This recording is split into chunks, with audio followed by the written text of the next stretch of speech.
आइए दोस्तों, आज हम शुरू करते हैं कंपाउंड इंटरेस्ट यानी कि चक्रवृद्धि ब्याज।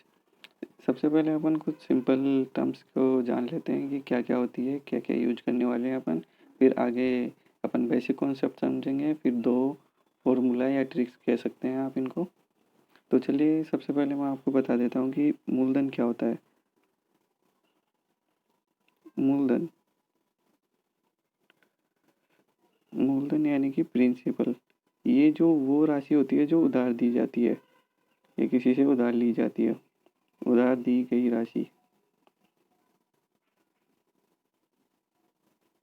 राशि धन कुछ भी कह सकते हैं कि अपन किसी को भी कुछ रुपए उधार दे रहे हैं, ये उसका मूलधन हो गया। और मिश्र धन क्या होगा? एक टर्म आती है मिश्र धन, इसको बोलते हैं अमाउंट। ये क्या होगा? इसको बोलेंगे कि ये जो वापस लौटाएगा ना अपने को, वापस की गई राशि। ये चीज़ें आपको समझ में आ गई होगी कि किसी से हम उधार लेंगे तो वो मूलधन होगा और उसको वापस देंगे तो वो मिश्र धन होगा। अब ये जो मिश्र धन होता है, ये मूलधन पी और इंटरेस्ट ब्याज। ब्याज क्या होता है? ब्याज जो अपन मूलधन के साथ कुछ एक्स्ट्रा पैसे देते हैं उस किसी को भी, कर्ज जिससे अपन ने कर्जा लिया है, उधार लिया है उसको, तो वो ब्याज होता है। ये दो टाइप का होता है। ये ब्याज ही दो टाइप का होता है, एक साधारण ब्याज सिंपल इंटरेस्ट और एक होता है कंपाउंड इंटरेस्ट चक्रवृद्धि ब्याज। तो ये वाला अपन ने पढ़ लिया है। अब अपने को सेकंड कंपाउंड इंटरेस्ट पढ़ना है, तो इसके कुछ बेसिक फॉर्मूले अपन पढ़ लेते हैं। तो बेसिक फॉर्मूले में अपन इसका पहला है जो आपने अपने स्कूल टाइम में भी पढ़ा होगा, वो होता है मिश्र धन बराबर मूलधन गुणा 1 प्लस दर बटा 100। और यहाँ टाइम आता है समय।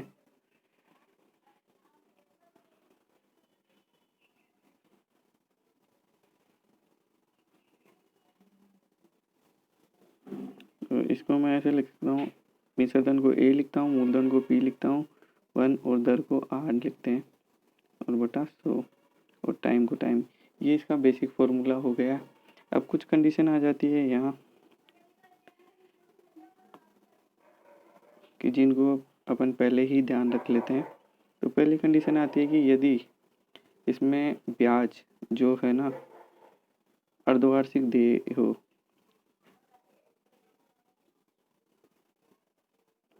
तो अपन टाइम को 2 से गुना कर देंगे और रेट को हाफ कर देंगे। ठीक है। और सेकंड कंडीशन आती है कि ब्याज जब त्रैमासिक यानी कि 3 महीने में देंगे,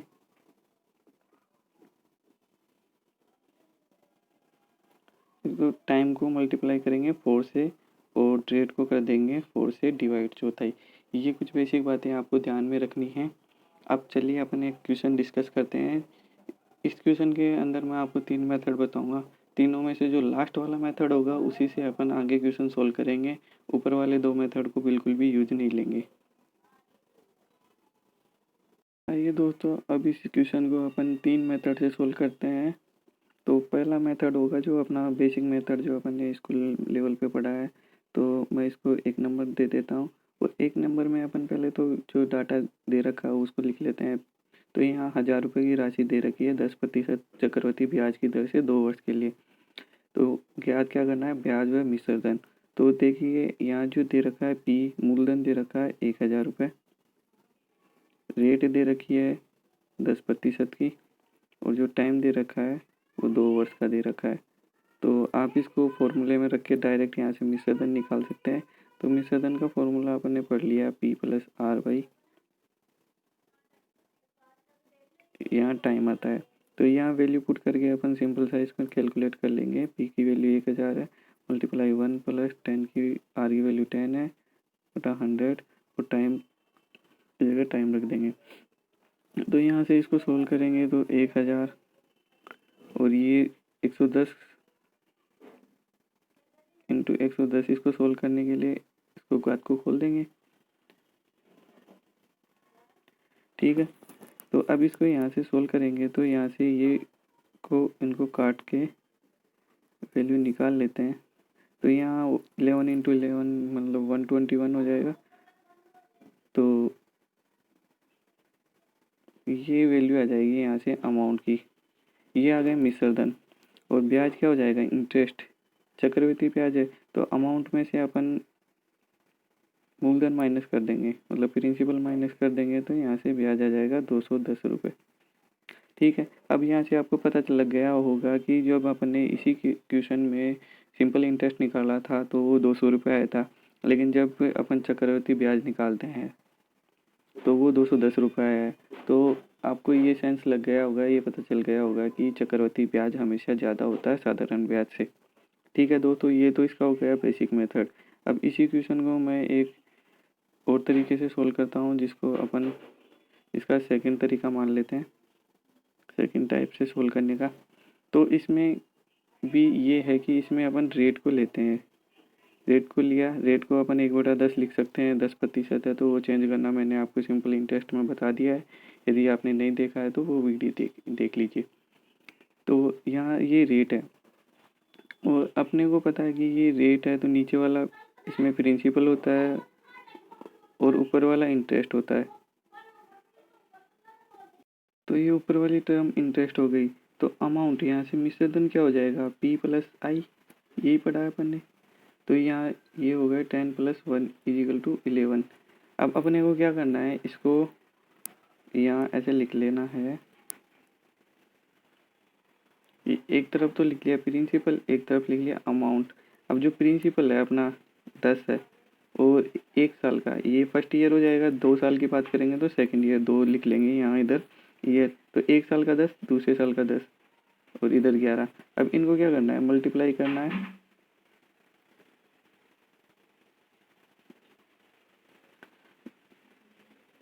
इनको मल्टीप्लाई करके लिखना है इधर 11 और 11 को मल्टीप्लाई करेंगे तो 121।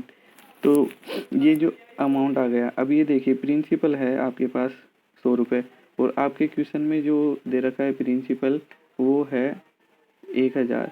तो ये 100 यूनिट 1000 के बराबर होगी। तो यहाँ से 1 यूनिट निकाल लेंगे, वो कितने के बराबर हो जाएगी, 1 यूनिट हो गई 10 के बराबर आपकी, ये चीज़ है। तो यहाँ से अमाउंट क्या है, ये अमाउंट आया आपका 121 यूनिट। तो 121 यूनिट का मतलब 1 यूनिट 10 यूनिट है, तो 121 यूनिट कितनी हो जाएगी, 1210। ये तो आ गया आपका मिश्र धन यहाँ से। और इसी में अपन ये निकालें कि इंटरेस्ट कितना होगा। तो इंटरेस्ट आपको A - P कर सकते हो आप। तो 1210 माइनस 1000, तो यहाँ से ये 210 रुपये आपके पास इंटरेस्ट आ जाएगा। ये आएगा कंपाउंड इंटरेस्ट। अब इसी क्वेश्चन को अपन एक तरीके से और कर सकते हैं।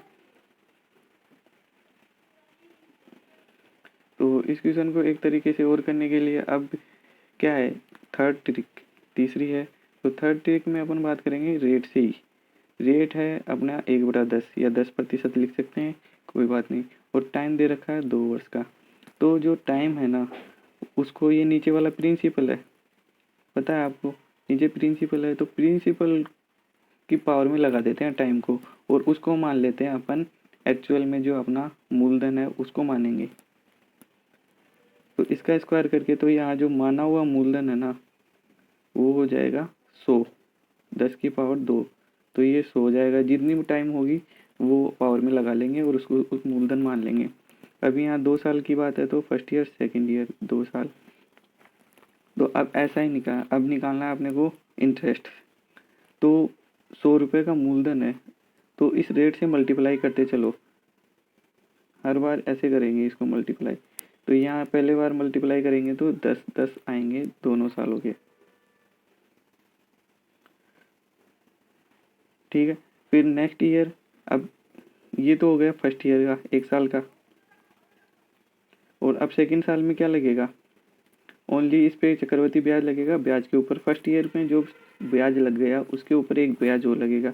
अब बचा 10 को एक बारी इससे मल्टीप्लाई करेंगे तो ये यहाँ जाएगा 1।